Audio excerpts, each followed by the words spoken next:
We're delighted to talk to retired Air Chief Marshal Sir Richard Johns, Knight Grand Cross of the Most Honourable Order of the Bath, Knight Commander of the Royal Victorian Order, Commander of the Order of the British Empire, and Fellow of the Royal Aeronautical Society.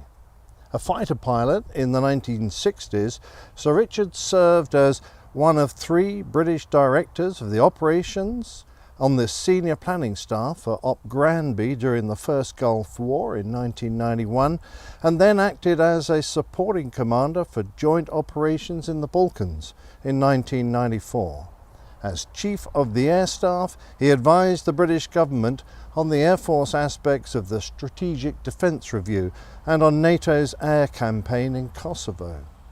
We are here to talk to him about his book, a memoir of his time in the service, entitled Bolts from the Blue.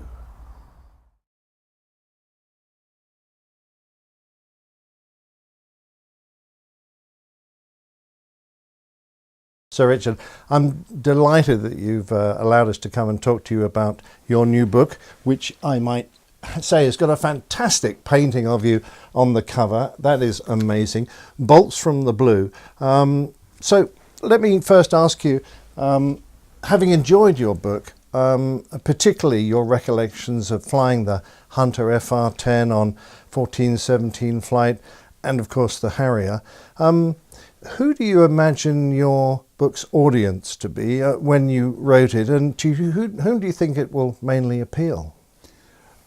Well, I think the first part of the book will, I'd hope, appeal to people who've got a genuine interest in flying aeroplanes, because the first part of the book is very much about my various experiences on various types of aeroplanes. And I was incredibly lucky, because I didn't just stay on one aeroplane. I moved around a lot. So if anything, I became, dare I say, a jack of all trades rather than something like the master of one. And then, of course, and as one became more senior, the focus of one's life changed in a sense that although flying was still very important, and although one grabbed every opportunity to expand one's knowledge of various types of aeroplanes and the military role of those aeroplanes, other aspects in one's life became more important. And I thought it particularly necessary to try and record in the book, partly for historical value, as it were, partly for general interest to people who've got a wider interest in defence, what exactly was happening to the service at the end of the Cold War until I retired. So rather hopefully it'll appeal to a very wide audience, and rather hopefully those who start reading the book about aeroplanes and so on will continue to get a wider picture of the RAF's history over the second half of the last century. I'm sure that will prove to be the case. Going back to your early days as a young man, probably not ever going to imagine you were going to reach air rank, let alone be the most senior man in the Royal Air Force. You were out there in Salalah, and you were flying your photo reconnaissance hunters. Fighter reconnaissance. Thank you, FR, fighter reconnaissance.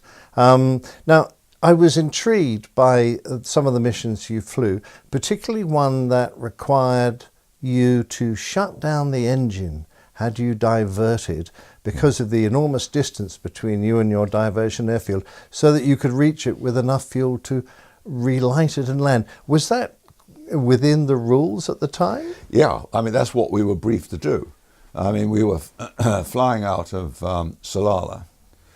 Mazera is about, 300 nautical miles, up to the northeast of Salalah. We had another airfield over the Jebel, to the north of Salalah. If you know that area, there's the Jebel, and then you're getting into the desert. And there was an airfield there, which I think is called Thumrait. In those days, it was known as Midway. It was a very small airfield used by oil prospectors and so on. The trouble was that Salalah was a sand runway, and we were flying Hunters off it with high pressure tires, and there were no crash facilities at Salalah. So when we came back to the airfield, we would sort of go out into a very long line astern. So one guy, the leader, would touch down first, so that you were not, you knew that at least you had a runway to land on, and you hadn't burst a tire Otherwise, if you had burst a tyre, the briefed, and this is, I mean, briefed diversion technique, was to immediately blow the tanks off, turn left or northeast, because we were obviously heading south for Madeira, and then do what we called a light climb up to 36,000-ish, because we had no Met facilities or whatever, and we took 36 as the average height of the tropopause, and so on, and off we set. And I forget the actual gliding distance out, but the brief was that when we were about 100, I forget, 150 odd miles out, you flame the engine out and you glid. And if everything worked out right, according to our planning, you would end up at Madeira, 2,000 feet downwind to land. When you relit the engine, and you landed. That was the brief concept, not concept. That was what we were briefed to do. Fortunately, we didn't have to do it because no one burst a tyre. Well, thank the Lord for that. Well, it would have been interesting, to see if it worked out. It would have been. Flying around those areas, being shot at by the odd tribesmen and things, it must have been a wonderful place to cut your teeth as a young fighter pilot. Well, yes. I mean, the operations that we were doing up in Oman were very different from our standard day-to-day stuff down in what was then the Federation of South Arabia. The strike wing at the time had 2 Hunter squadrons, 8 and 43, flying the Hunter 9. There was 1417 flight. There were just 6 of us on that flight, and we were fighter recce people. And then, believe it or not, we had a Shackleton squadron in strike wing as well, who used to drop 1,000-pound aerial grenades, better known to you and me as 1,000-pound bombs, when required. But on 1417, we were all at least second tourists. On 8 and 43, they obviously had most of the junior pilots were first tourists, and you're absolutely right. It was a smashing place for them to go, to cut their teeth, as you put it, in an operational role. Absolutely. And in the last 2 years, we never lost a pilot. Well, that's a tantamount to the supervision and the fact that they were pretty good hands in those days. Well, they're very high quality leadership. In fact, both squadrons were commanded by squadron leaders in those days, and the flight commanders were senior flight lieutenants. We were all flight lieutenants on 1417. And as I say in the book, the JPs used to call us 14 Canteen, because the flight commanders and the senior flight lieutenants used to come across to our place for a bit of peace and quiet and a cup of coffee every now and again. I love it. I love it. Moving you on, I noticed that you mentioned you had a green endorsement. Now, not everyone will understand what that is and what a rare achievement it is in the Royal Air Force. Perhaps you could explain what it is and tell us a little bit more about what you did to get one in your logbook. Well, my first tour, I was a night fighter pilot on my first tour, flying javelins. And we were on detachment out in Cyprus doing an armament practice camp, air-to-air firing against, towed flags, towed by meters and so on. And I was on the flag one day, and it was towing at about 20,000 feet. And it used to come in it used to be perched about 1,500 yards out, I forget exact distance, about 1,500 feet higher than the tow. And then you would come in on a curve of pursuit, never less than 10 degrees angle off to the towing aeroplane. Otherwise, they used to get very miffed. And as you came in, the NAVRAD in the back would lock onto the tow bar to give you range. And your job, of course, was to track the flag and fire at it. And, of course, it was only a split second. Then you sort of roll the wings level and you went over the top of the flag, never underneath it. And on this particular occasion, as I went over the top of the flag, I started to roll and then sort of ease the stick forward. And I suddenly realized the stick was absolutely jammed solid in the fore and aft plane. I had aileron control, but I had absolutely no tailplane control on it. It's absolutely solid. So we just went on up. And I thought, And so I thought, well, if I'm going up now, because that means the stick has obviously got the tail plane up. So if I roll the aeroplane upside down, it'll start going down again, like actually doing a barrel roll. So that's basically what we started doing.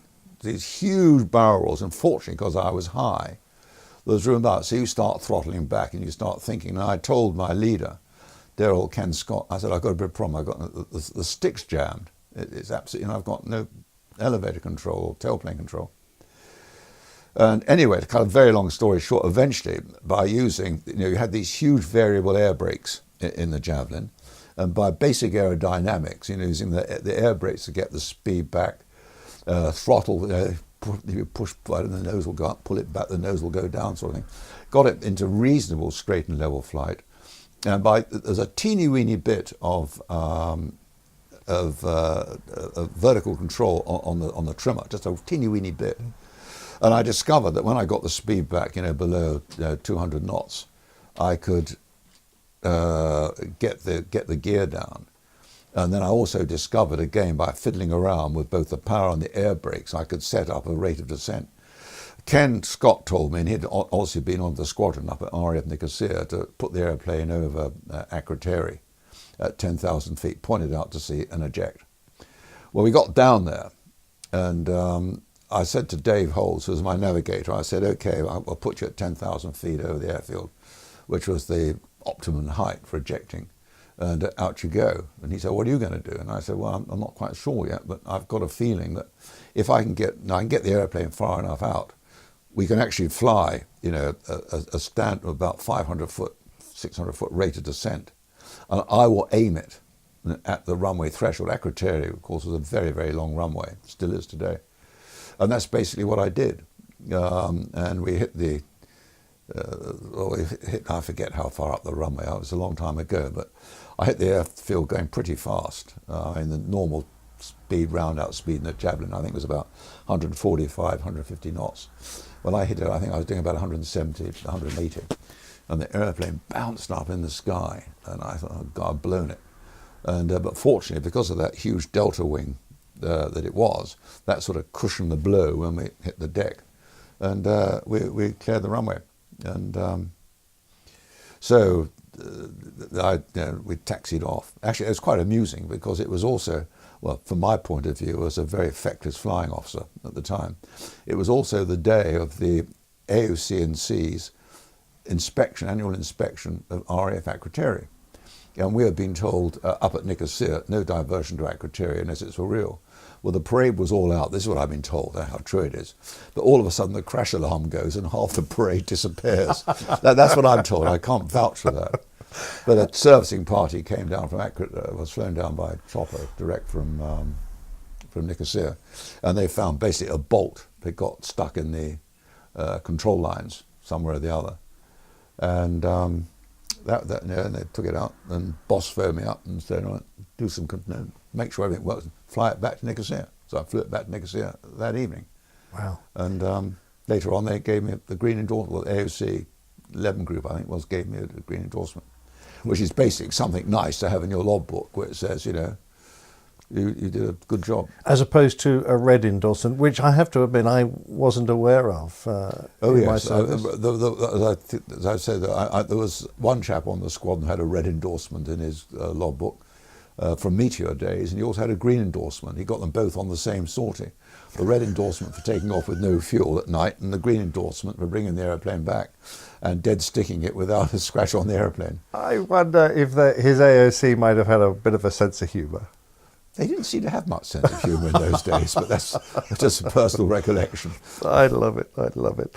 Now, you went on to become a flying instructor, and of course you had a student which some of us would have looked at as a gift from heaven, and others would have avoided like the plague. In other words, you were asked to train a member of the royalty. So perhaps you could explain a bit about that.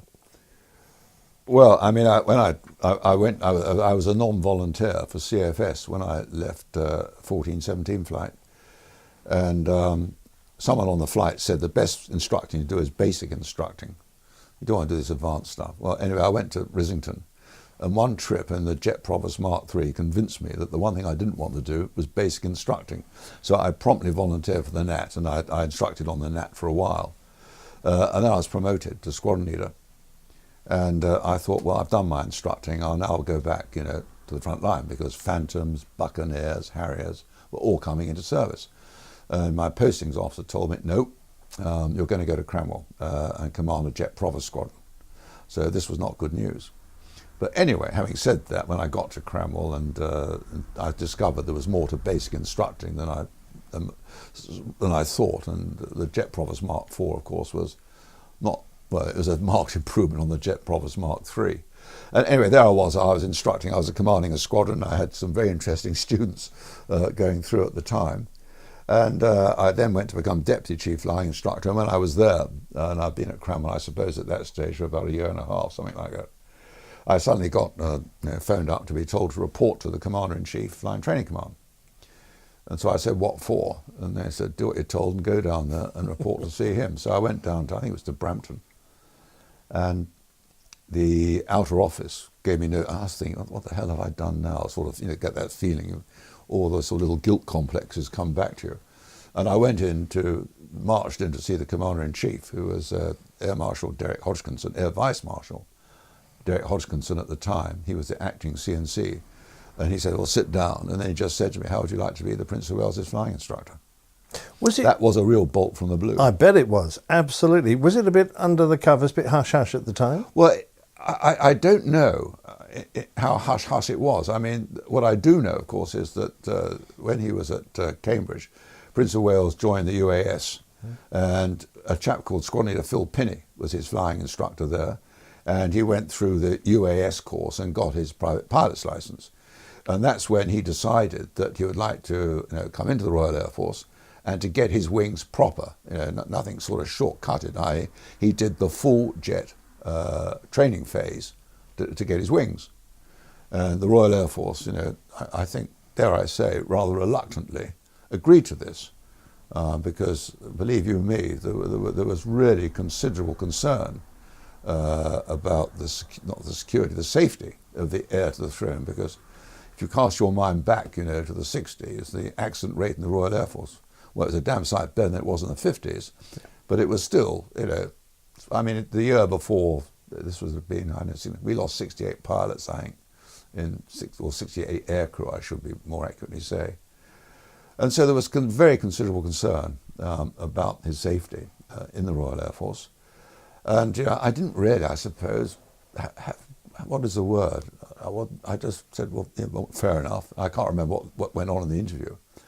But as a consequence of that interview, I was sent down to the Queen's flight, and I converted onto the Bassett, which was, in my view, one of the most dangerous airplanes I've ever flown, that's by the way, which Phil Pinney was instructing him on well, he was doing a bit of instructing while basically being a cab driver and taking him around the country.